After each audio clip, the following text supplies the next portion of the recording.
Okay, welcome to this video with me and Jonas, with me Josef and Jonas. Jonas is from Sweden and we know each other for a few years, 4 years maybe, something like this. And we've already spent a bit of time together at different places in the world. But Jonas also came here twice to my place, and I've been with Jonas in the Swedish winter and stuff, so we have some experiences together. So we know each other definitely a bit. We're good friends. We can have good discussions. We can disagree with each other. So I think this is a good sign of a healthy friendship. And today I already injured you twice. Yes, one time your injuries. lip and one time your knee. Not really injuries, but you're Just we're hydro bleeding. blood. Like so yeah, we made our friendship even stronger today, I guess. Tested it a bit, the limits of it. And yeah, let's talk a bit about what you're doing. And I have some questions, and we collected some questions from different people. And I will talk for half an hour with you. Mm-hmm. I will make a timer, and when the timer beeps, we know, okay, it's 30 minutes, and then we will go to questions of the people. Whoa. So first of all, I say a few things about you, that you are therapist, and it's called a Naprapat. And for a long time I was just thinking this is a chiropractor, this is the Swedish word for chiropractor, I thought, or like one synonymous word. But actually a few days ago you told me it's a bit different, and if I understood right, it's similar to chiropractic, but it's a bit more holistic. Is this true, or doesn't this makes no sense? Well, it's difficult to say because all chiros doesn't work the same, and not all naprapats. But it was this is over 100 years ago. A chiropractor started. He broke out from the chiropractic, and he at this time he wanted a more holistic approach to his practice, and so not only spinal and joint manipulation, also soft tissue work, fascia, muscles, tendons, and all everything from the diet to movement kind of approach. Okay, so it is much more holistic. Yeah, but I've never studied to a chiropractor, and I have friends who works as chiropractors, and they are. Some have very, very similar ways of working. Okay. And some naprapats are very dogmatic and just work. So it's I think when you finish 5 years of school as a naprapat, you have a great toolbox with so you can attack a problem in many different ways. You can choose one way, or you can choose a wider way to go at it. Okay. Mm-hmm.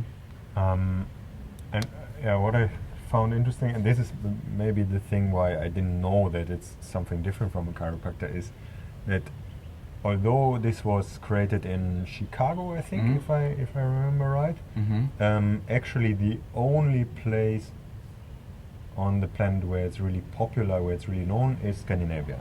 Yeah. Or maybe even only Sweden, or also Norway. And in Sweden and Norway, it's huge. So it's more popular than chiros. So it's bigger. Okay.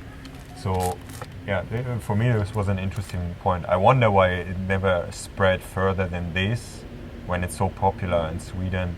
I don't know. Maybe there are no reasons, but it would be kind of interesting to find out what's the reason for that. Okay, so the education as a naprapat allows people, let's say, to have a holistic approach, and then some people choose to be more holistic and less holistic. But I know from you that you are that you educated yourself even much further than just this. You went to different people to learn from, and some people very intense that are not necessarily therapists, but also, let's say, movement or sports or training people and so on and so forth.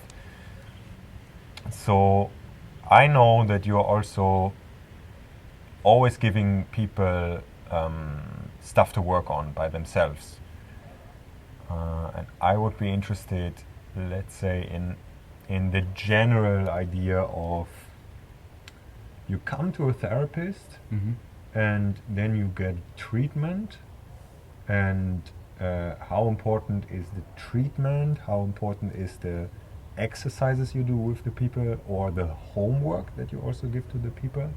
And this is also referring, or I'm asking this question also because I know that many people, many therapists suffer from people that come in, they just want a treatment and they don't want to do anything themselves. They want to give all the responsibility to you and then go home and be healed.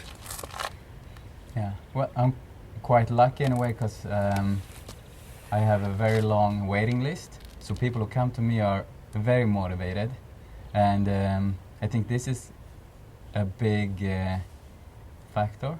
Like you, and this is also what I tell them at the first time we see each other is I will do my best, and I demand from everyone who comes to me that they will also do their best and do the things that I will tell them to do, because it's not that I can do one adjustment and then this knee problem that has been bugging them for 5 years will disappear. It's they need to work hard also. So how long do you usually work with people? Like if it's not, okay, you cannot do just one adjustment, but if it's like 2 times, 3 times, or it's like, okay, for 1 year people come and see me, or is there huge differences in the people that come to you? Yeah, it's a huge difference. Some come to me, like elite athletes who want just optimize their something in their training, and then I have people who come to me who see me as the last resort. They've maybe had surgeries in their spine over 5 times, and they tried this physio and that thing and this chiro and blah blah blah blah blah, and with no success, they are just getting worse. And this will usually take more time to help them to a good health again. So, like an easy answer would be like the bigger the problem, maybe, and the longer you've had problem, probably will take a little longer to. But it depends. It also depends on the awareness of a client. Like I can, some people have can pick up things very fast, and some people don't know their limits, and it's kind of like, yeah, you said before this question, you asked also how important is how much treatment, how much exercise, and I think one of my biggest roles is to not see myself as a healer who is who this person depends on, but more maybe like a teacher and a guider. Like I can help them identify the problem, like put a diagnosis on this, so they understand, okay, this is actually maybe this is what injured or what's inflamed, or it's this disc in the back that's causing the problem. It's not a muscle or something like this. So a diagnose, and then also the cause.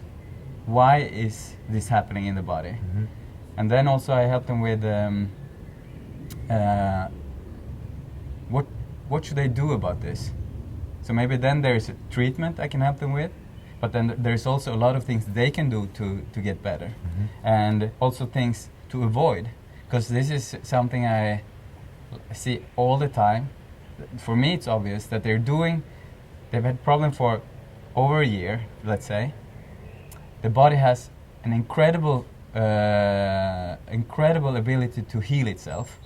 And if it's not getting better, you're usually also doing something wrong that you need to change also. Not just adding something. Also maybe stop doing something. So finding out what's injured, or like the diagnose, the cause, helping them to understand maybe, okay, it's the meniscus, but why? Is it because of limited ankle mobility, or is it also a combination with the hip, or is it weak muscles, or is it everything? And what to avoid and what to do.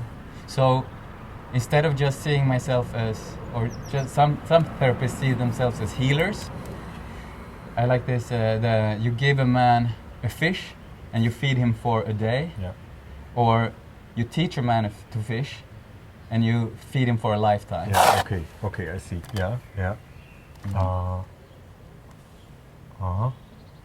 So this is answering the question, I think, quite well about the ratio also between how important is your treatment and that people work themselves, and the exercise that you give them, that they're actually very, very important.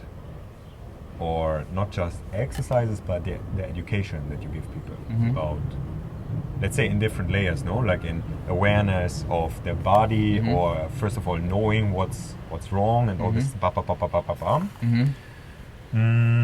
So the most important factor is educating the people about their problem.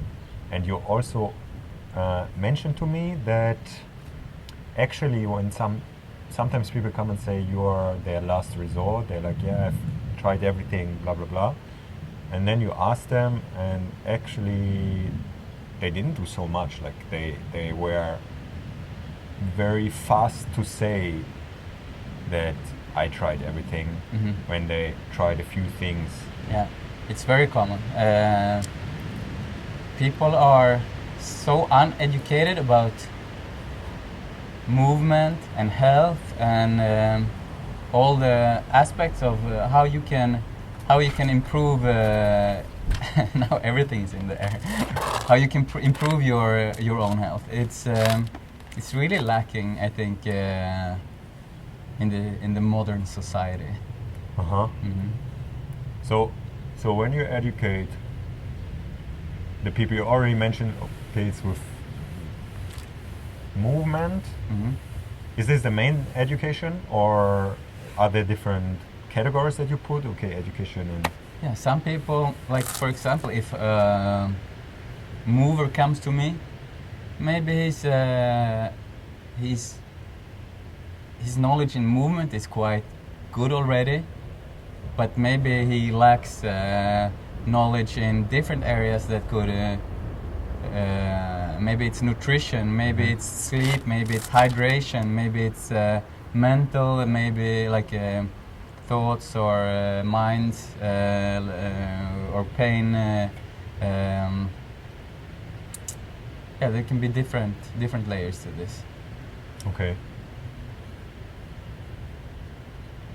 Because you're also practicing many different things, huh? You practice like the movement stuff, and we practice a lot together in the last days, but for the last 2 or 3 years you were practicing a lot also going to the cold, like Wim Hof style.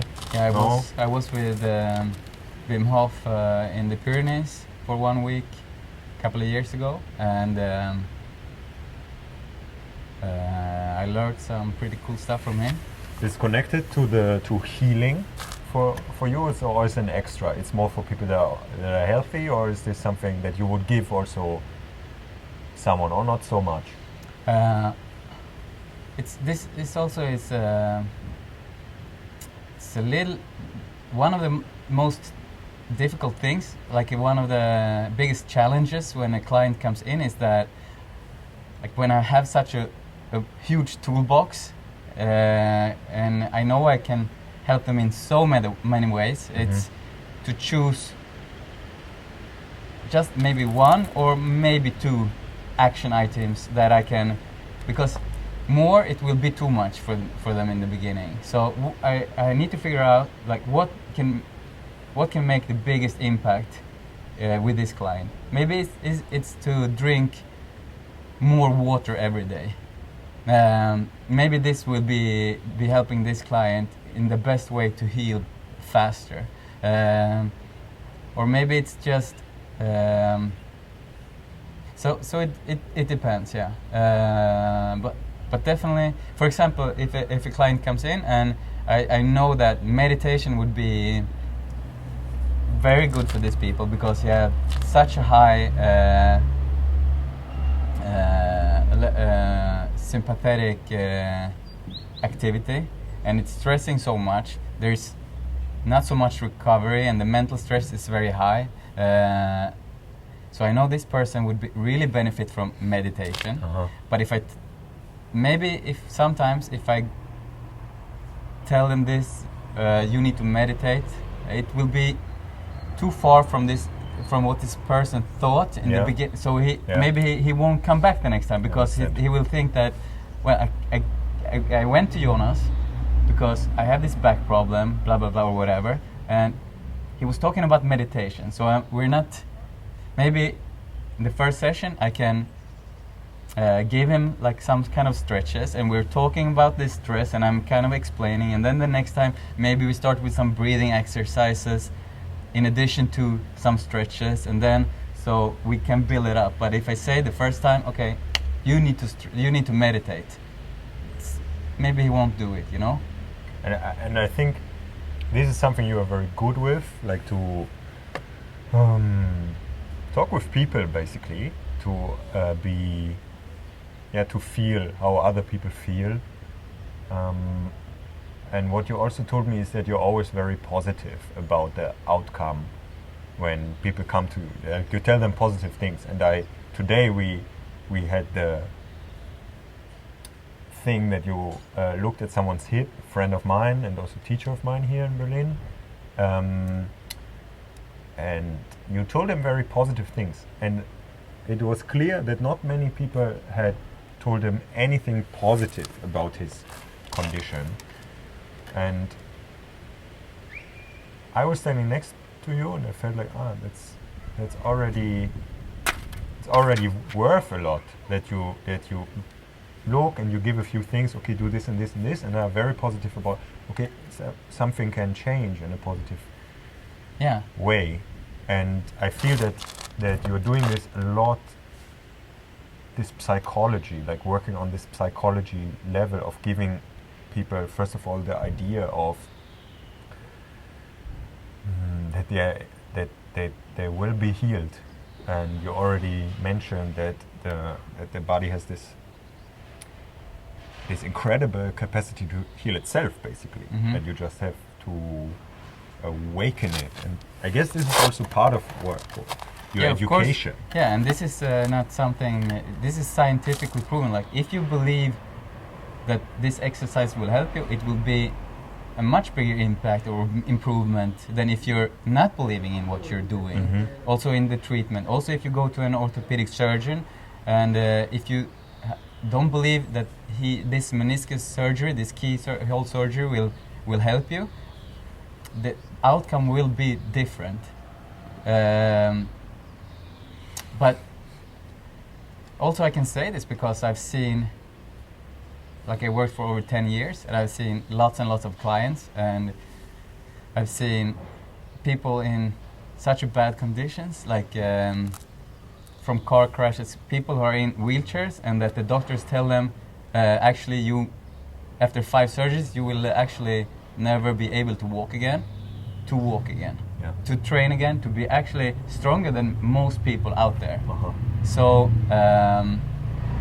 it's I truly believe that the human body has an incredible potential to heal itself and to restore health. And why do doctors say this? What's the relation here that you have this very clear stance of saying you can be healed even in these conditions that usually are like, okay, like you're in a very bad situation and you will not improve the situation. And I think many people have been educated that there are just some conditions that cannot be changed, like, okay, you cannot walk again, or that's it for you, young guy. No more running, no more exercising. Don't do sports again. All this stuff. Blah blah blah blah blah blah blah. And now it sounds a bit like you have to re-educate people in this way and work revolt against this the typical negativity of some doctors. Yeah. that I'm not sure what's like. Sometimes I think it's a communication problem. Like you have a knee problem and you go to the doctor, and they'll take an MRI and they will find nothing, and then we'll say, well, there's nothing you can do about this, because maybe they say there's nothing I can do, or maybe they say there's nothing you can do, or there's a misunderstanding. But maybe what they're meaning is that I cannot help you with surgery, and maybe they say all you need to do is strength training, which is quite big. This person, first of all, the doctor is lacking the knowledge, because if he had the knowledge, he would show him what to do, what kind of strength training, and this person is maybe also lacking because if he knew, he would have already been doing these exercises. Yeah. So it's lack of education and knowledge about many of these things. I've read interesting how like doctors in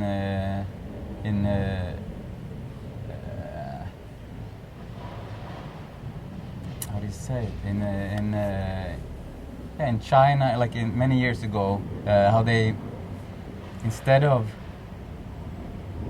fighting disease, the doctor's mission was to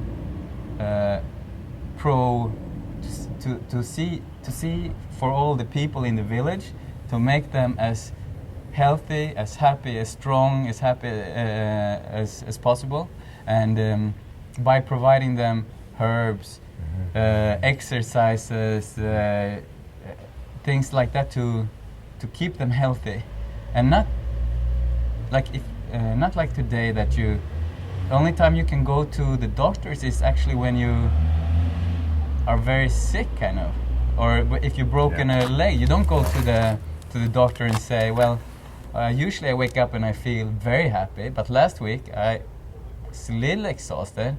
Like they would think you're crazy, like, right?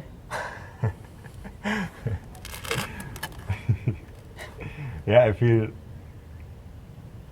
I feel I'm also like kind of involved in this in a way that I do stuff with people and can keep people healthy so that they don't have to go to the doctor, but I feel somehow there should be more communication between these layers, you know, the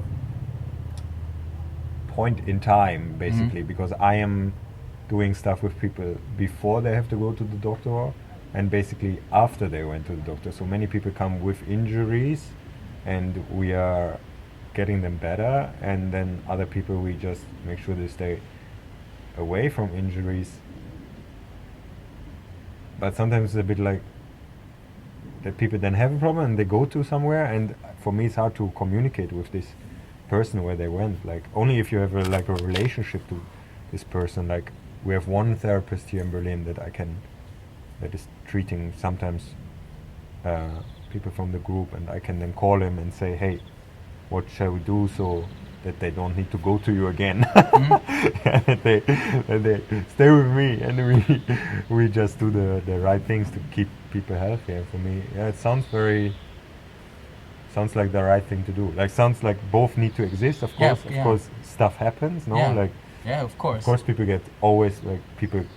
will get sick even if they do everything wrong. But if you have like kind of a lifeline, that the furthest down is of course death. You cannot go deeper than this on the lifeline. But and then you have somewhere here it's plus minus zero, like you're not happy, you're not sick, and then from there it can actually I think only go upwards. There is no like roof on how strong or healthy you can get, right? You can just go higher on this, or do you think there's a limit? Yeah, it sounds nice. Sounds good, Jonas. Yeah, I like it. So if you go to the doctors, you need to be below zero, if you have a fracture, you have some organ problems, you have cancer, or you're dead. And then and they will put a cast on your broken arm, and it will heal, and they'll take the cast off, and maybe you will have a few rubber band exercises, but they won't push you up, they won't make it stronger than it was before, or teach you how to do pull-ups again, or show you how to move the arm and in different ways, right? Yeah. Yeah, so there is a bit of a separation, no? Like between this, there are people that kind of keep people healthy, that are already healthy, like trainers or people you go to talk about nutrition or all this stuff, or just actually dance studios or something where people go and dance and they are more healthy, or theaters where people go and they feel better because they saw something very funny and they were having a lot of emotion and stuff, and it's keeping them more healthy, or your family that is all this stuff. So maybe there could be more connection between us, no? Like, of course. Someone that is looking after the people and make sure everyone stays healthy. Bit utopian. That will probably not happen in the next years, but but I like the idea. Kind of. And you mentioned earlier also that you work with athletes, and did I understand right that it's not just if they have injuries, but also to prevent injuries or to enhance performance also? Yeah, or? Both. Yeah. Usually, no. Actually, like most of them maybe start with an injury. That's why they come. But also no. Lots of people come to improve things. They're already performing. They're not injured, or they're already like top of the world in there, and then they want to improve something. Okay. So is improving something and keeping them healthy, is this one thing, or is this very separate things? Is this very separate exercises, or? What I do with them is usually goes hand in. It's the health way, but you can improve stuff in an unhealthy way also. But my approach is more in the healthy way. I see. So trying to improve the performance in a healthy way. So health is a bit higher in the hierarchy for you when you work with them than the performance. But of course, I wouldn't choose something that like, first of all, the most important thing is for me is the client, because I think this also was a question from someone. What's your goal when you have a client? Well, my goal is to fulfill the client's goal. So this is also something I need to figure out, and for the client to figure out. Sometimes they don't even know really what their goal is. But I'm not making up my own goals for this client. I can, if he just wants to be pain-free, okay, it's okay for me. But I can also educate him or her and tell him that there's so much more thing you can do and learn. Because you're telling me this back problem is something that occurs like every 6 months the last 2 years, and now it's been every 3 months. So it's something that's actually it's getting a little worse every time, and it's been going on for a couple of years. And now I helped you. You can now move again. But I would also suggest you to, because this exercise I gave you in the beginning 6 weeks ago, it was for when you were in a poor shape. So there's a progression to everything, and it's important for people to know this, and because I know some people who have shoulder surgery, and they and then 10 years after they're still doing external rotation with elbow to. They never even try to go up here, or they never try to go fast or throw anything, or so they put kind of a limitation on themselves. Not many people research or don't know that this can actually be much better. So instead of staying dynamic in a way, no, that they kind of constantly evaluate. Do I still need this exercise, or now a change, or now I can go the next step, like you say, progression, and so on. That people want to have one thing to do. Sometimes I also, someone asks me sometimes if I can make him a routine that he can every morning, and I cannot. I never did this. Yeah, because it's weird also for me. I can make a routine for 1 month. You can just do for 1 month. For more, then it stagnates somehow. What happens in the body? Yeah, the body adapts. Yeah, it doesn't go with my philosophy that if you always do the same things, pretty sure you could have spent the time doing other stuff that after a while that would have been much more beneficial. Yeah. So from so many years of being a therapist and seeing so many people, is there something where you can say, okay, this is like a health issue we have in society that is often coming, and the solution would be do more of this, something like a general thing that you tell to people? Like, for example, I think you are very regularly posting about spine, no, like doing the spinal waves. So I guess this is also why you think this is very beneficial for lots of people, because many people come with back problems maybe to you. Yeah, and it's also like the spine is very important for the body, and it's kind of something that many people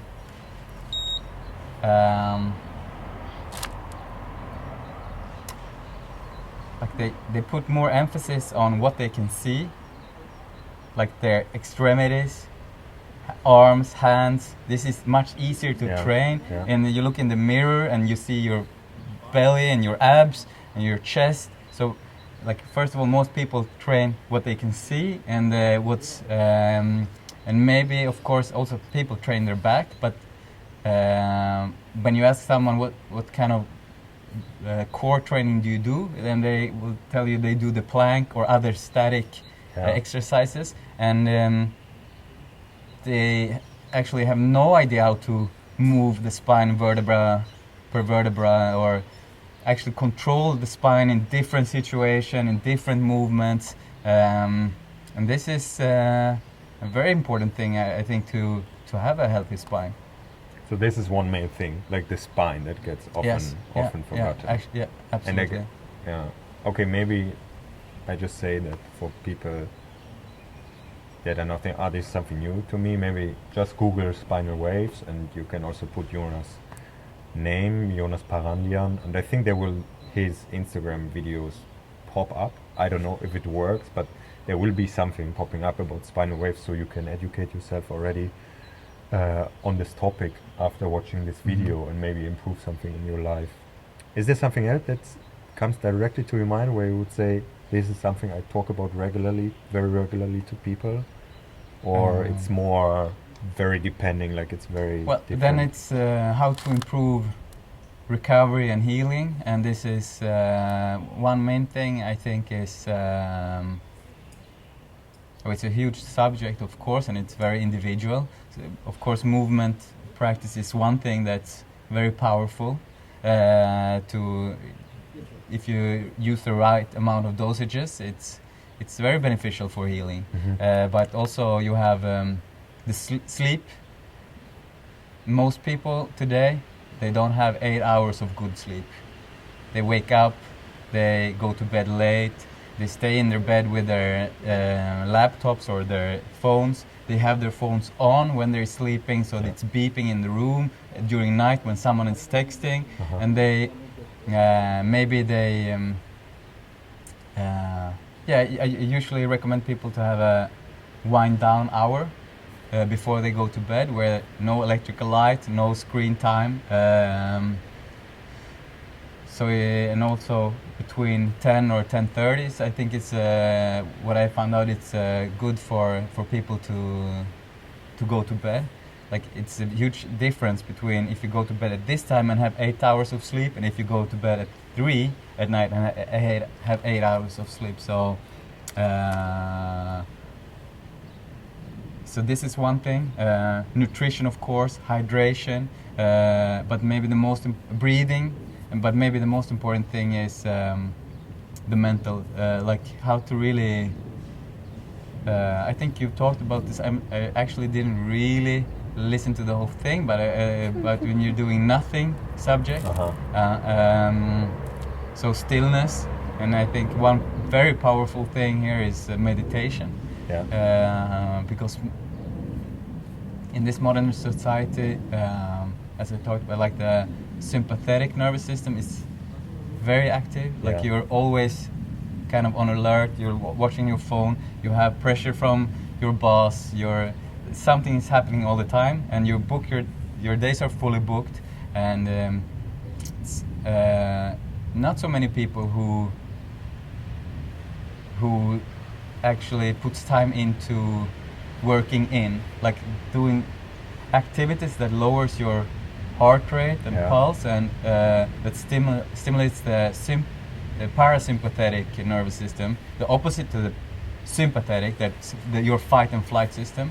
And this is when truly recovery can happen, when you stimulate this the parasympathetic nervous systems. And okay. Mm-hmm.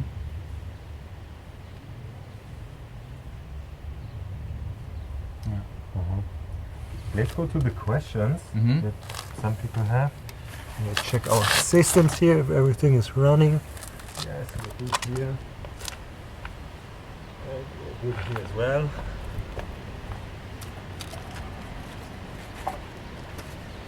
Okay.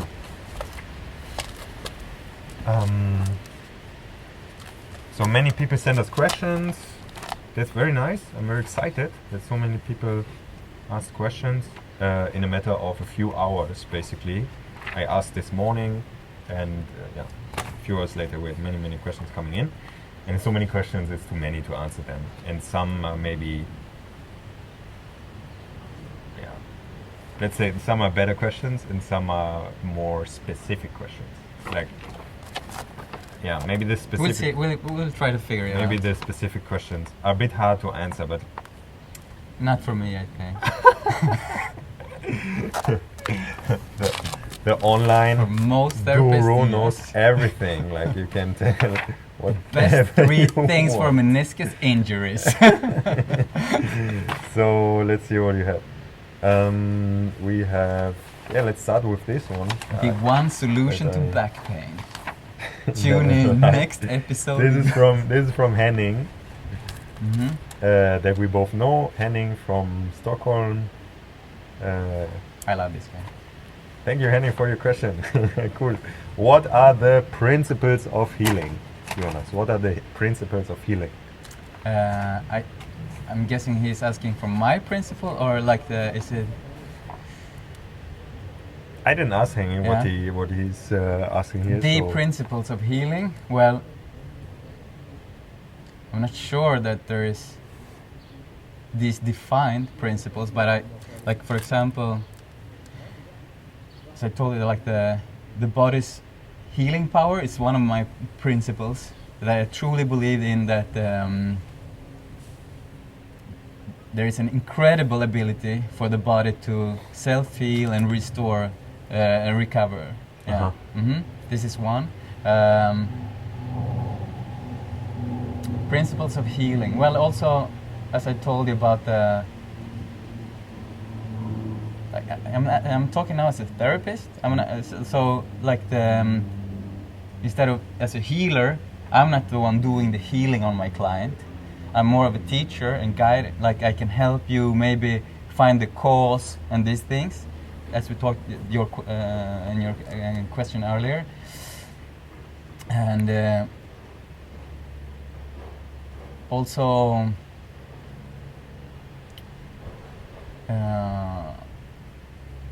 an holistic approach.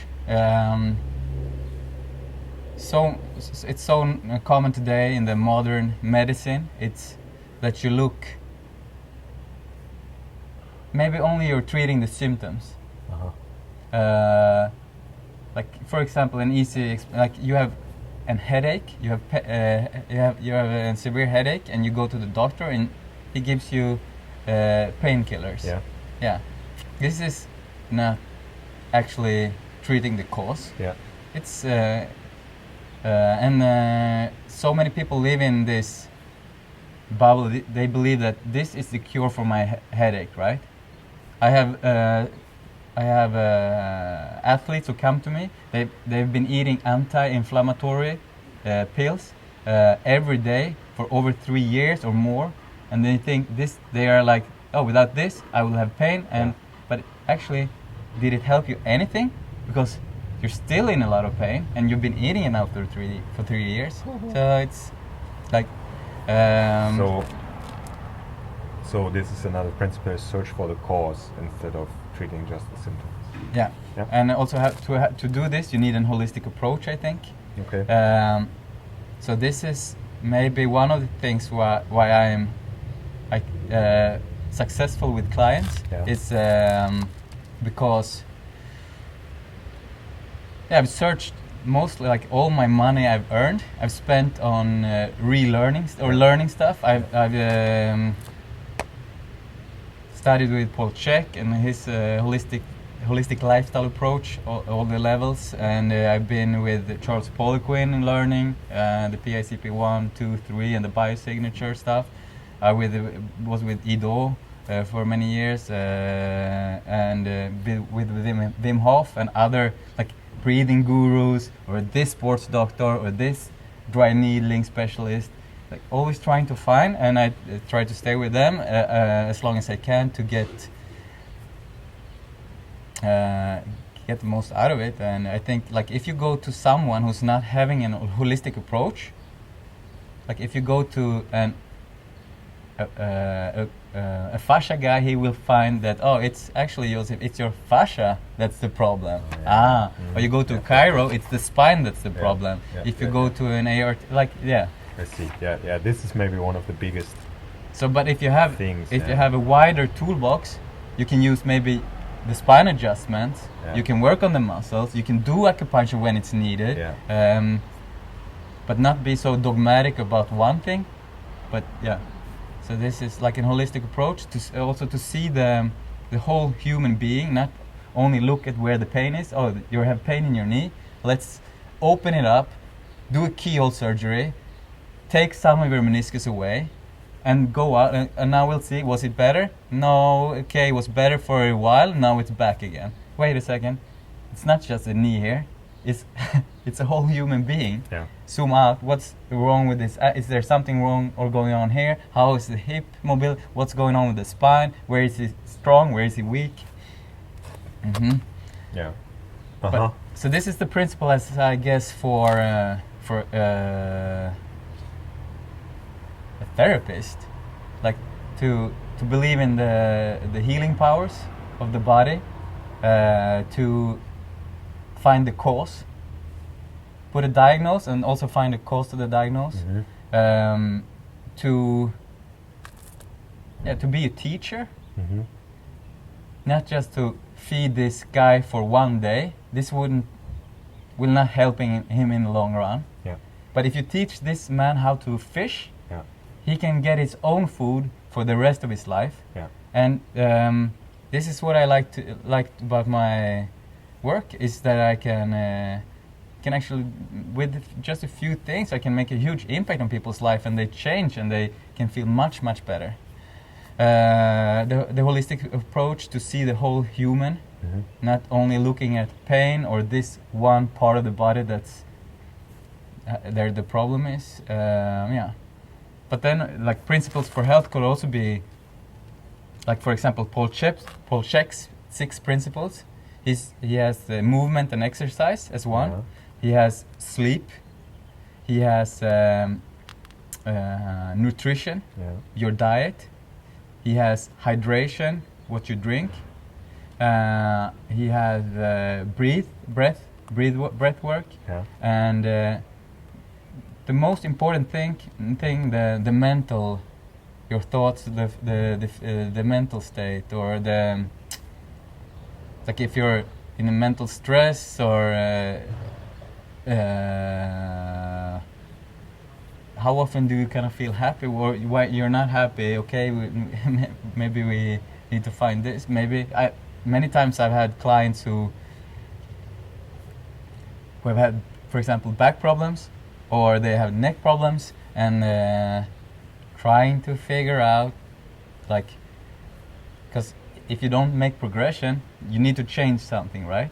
And then shows maybe their relationship ends, all the pain goes away, or they quit their job, or their boss quits, all the pain goes away. So there's a huge the mental between the mental, the psychology, and the it's huge. Maybe it's much more important than the movement stuff. It's actually the most important, I would say. Does this often like become a thing, and when you work with people, that you think like, actually this person should maybe, I don't know, do something, like it's not really me that can help here now, like he has to change something else in his life, or through changing something in his body, there's also the mental state is affected in a way that is changing. Like, do you have something to say about your approach for this? Or it's a quite complex question. Like,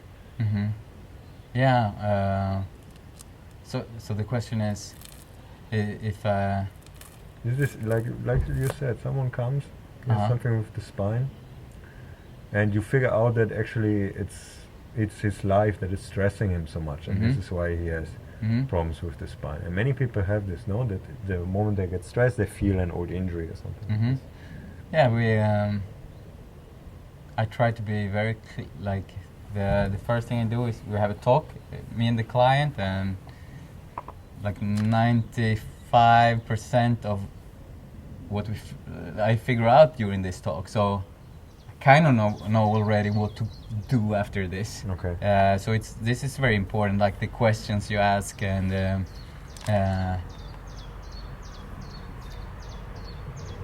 but yes, I said about for example, like anyone who is in mental stress will benefit from meditation, I think. Maybe this won't be the solution to why you are, because if you have a boss that's mean to you, meditation won't be the solution, but it will help you. Yeah. Also, the meditation maybe will, after you relaxed your sympathetic nervous system, maybe you will also find out that actually this guy is no good for me. Yeah. So yeah, I'm not sure if that was the answer to this question, actually.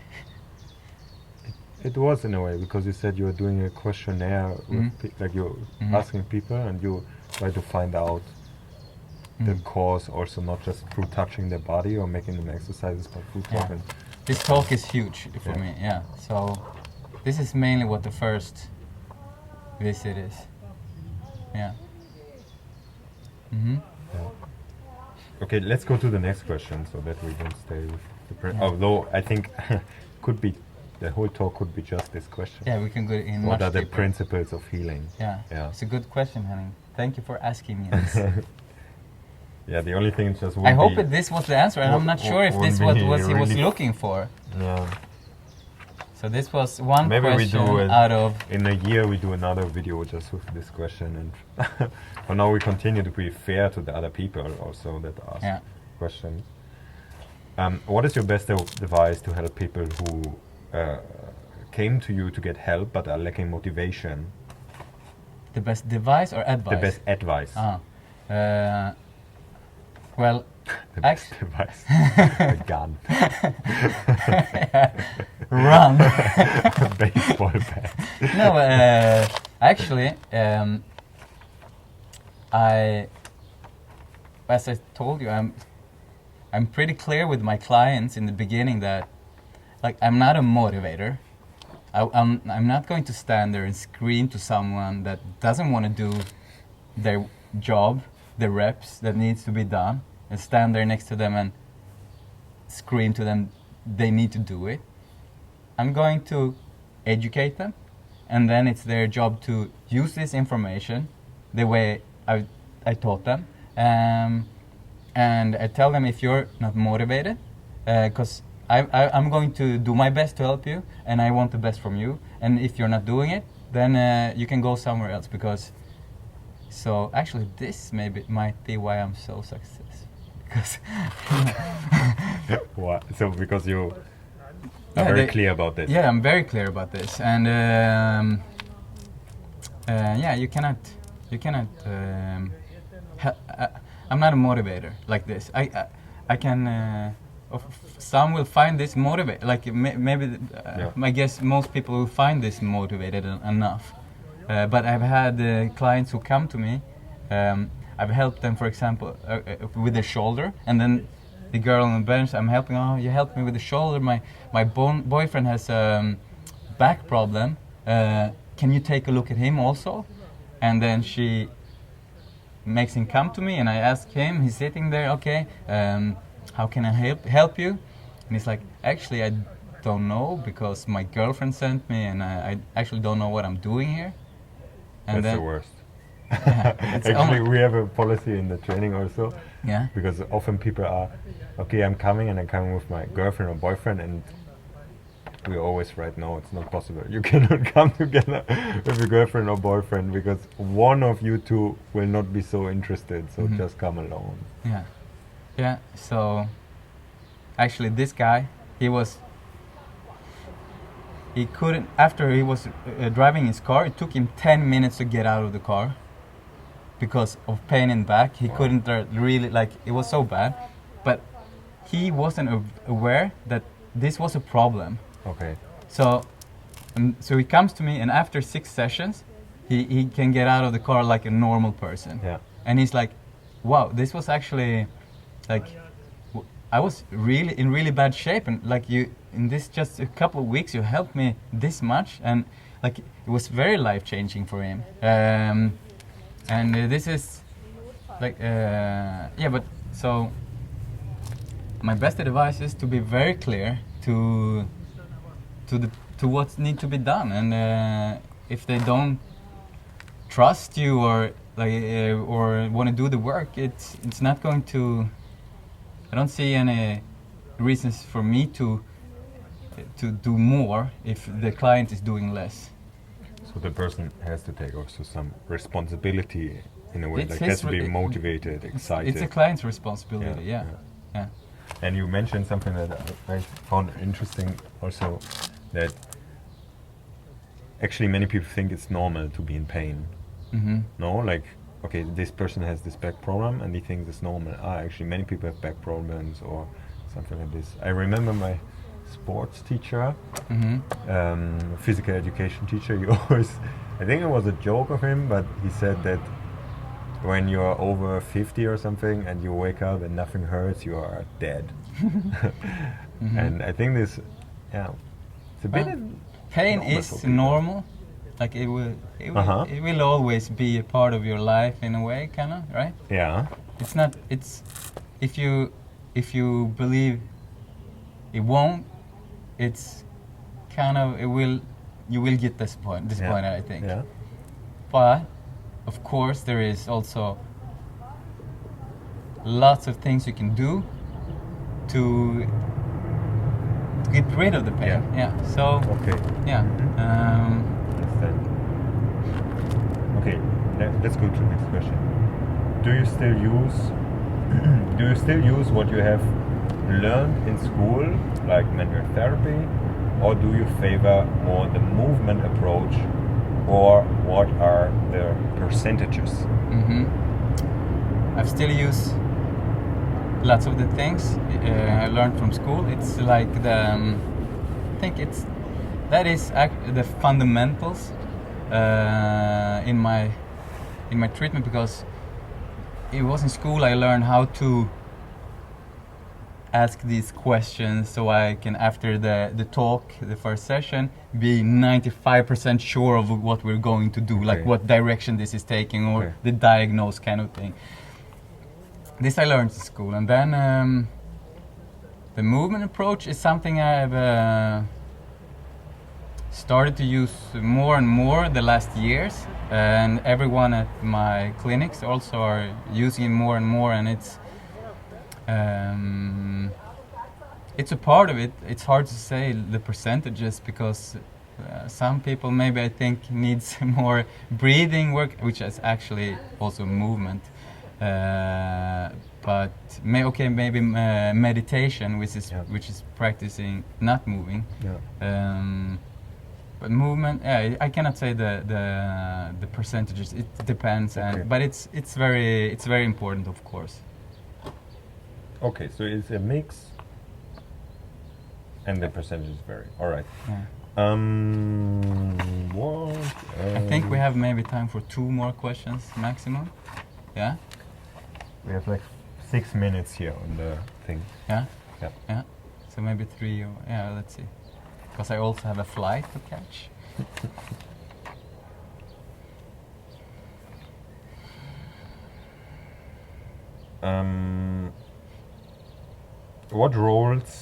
What role does active movement play in your treatment? Active movement play in your treatment. Do you let every patient move to their maximum capacity immediately, depending on their impairment? What are your treatment goals? Is free movement the final goal? What are your thoughts on body awareness, proprioception, etc.? How much do you focus on spine movement, since most people don't move their spines the way they should? Many questions. Pick Many what questions, you want. and I think some of them maybe were already answered. But my goals, as I told you, that my goal is to fulfill the client's goal. So it's not I don't like there's a client with free movement. Maybe the client's goal is to get stronger. Yeah. So it's I'm more. I find out what the client goal is, and then that's my goal to reach his goal, and maybe even make him understand that the potential is much greater, for example. Okay. Yeah. What was the questions before this? Or from this guy? What role does active movement play in your treatment? Active movement plays a role. We don't go to maximum the first. I think this is. I teach them principles, and then I want them to learn awareness. I want them to understand what the right dosages are, which is very difficult because it's not one fixed amount. One day it can be the dosages you used yesterday can be too much, and the other day, if you want to have progression, it's too little.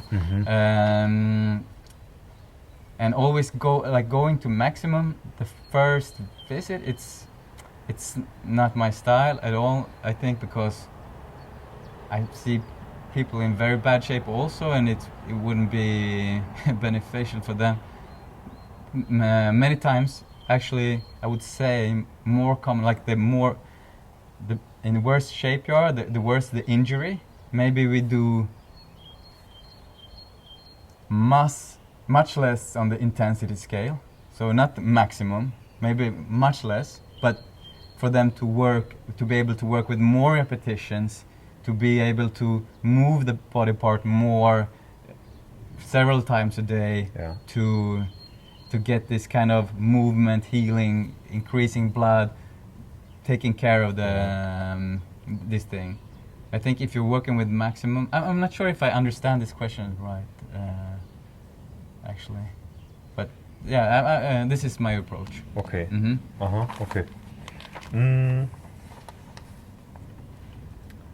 How can we know as therapists something about something more about the patients using movement. Which kind of movement in terms of elements or capability could be the most useful and direct during a diagnosis?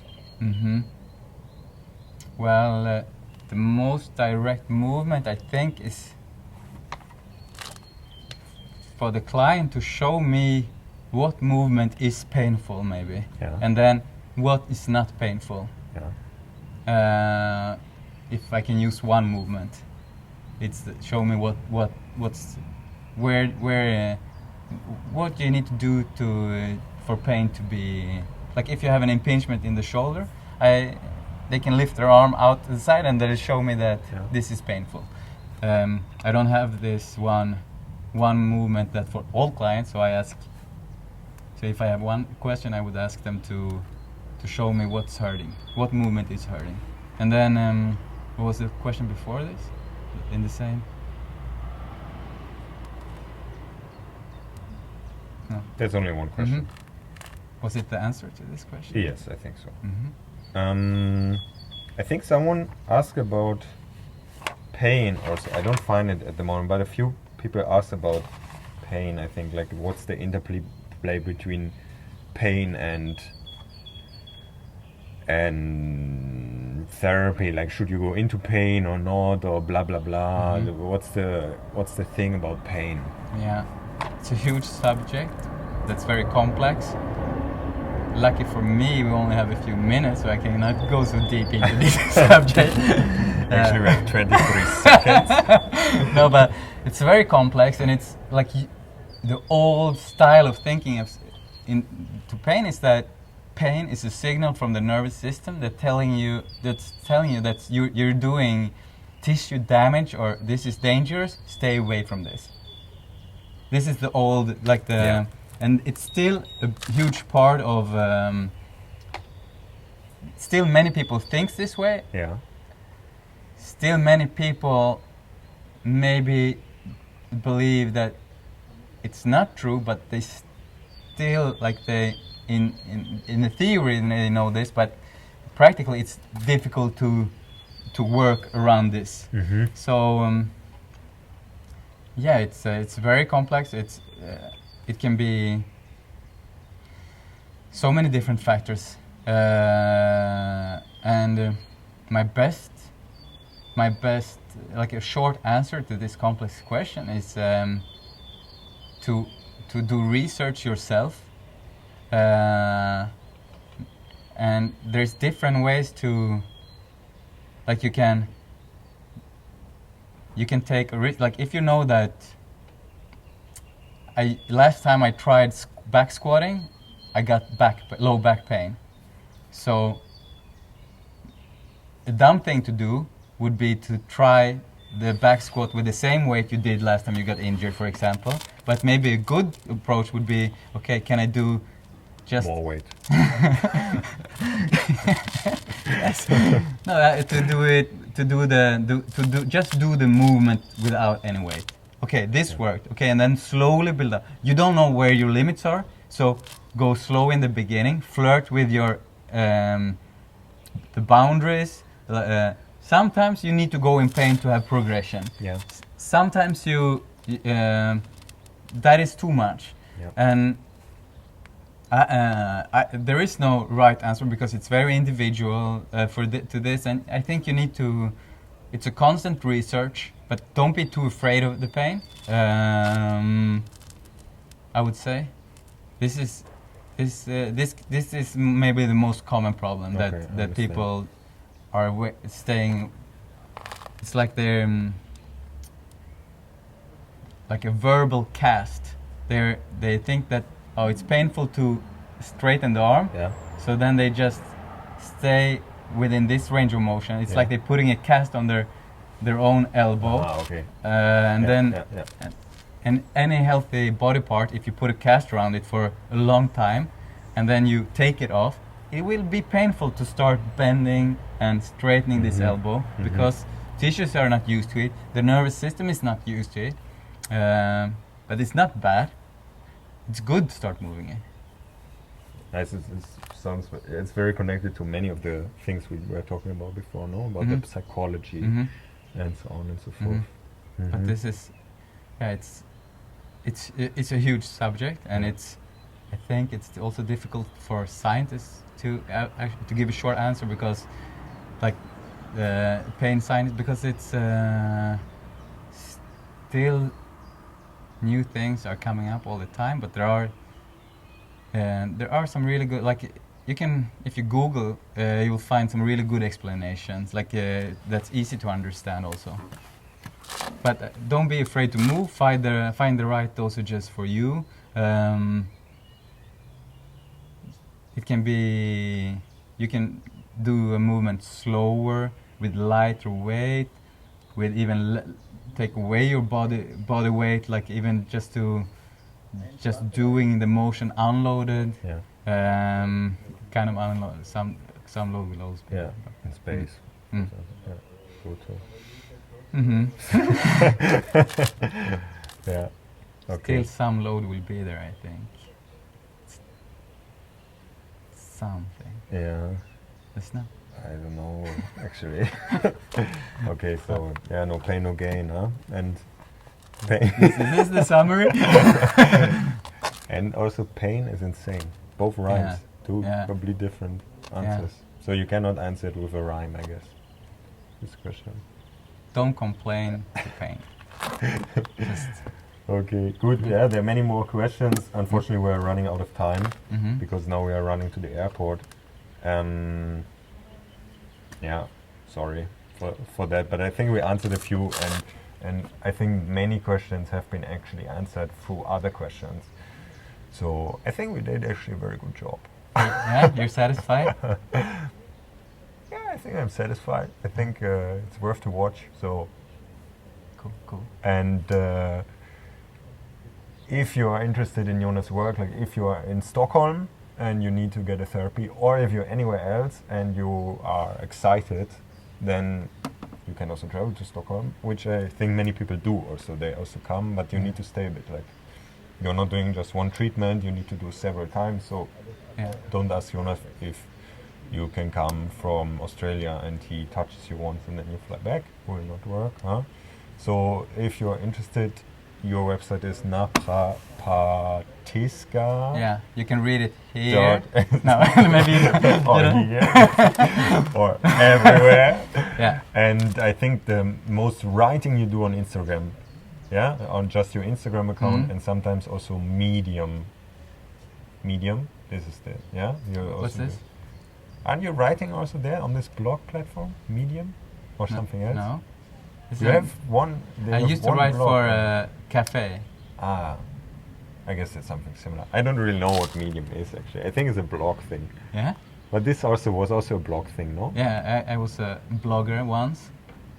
Not like you. You're a blogger and a blogger. I'm actually not blogging. I'm writing articles that are timeless. They're not in a. This subject is so sensitive. I was introducing Joseph to some of my friends, and it's like, well, he's an Instagrammer, and because you are, right? I'm not sure if this is a main part of my identity. No, but you are also. I'm also a sitter. I sit here. Yeah, that's it. This we need to go deeper into, I think. Good. Okay. Thank you for watching or listening, whatever. Tschüss, ne? Okay. Goodbye, Jonas. I bring you to the airport and then. Thank you for having me, Josef. Okay. Let's have this very. Sorry, you're walking this way. There. Then we just switched off in the meeting. Okay. Bye.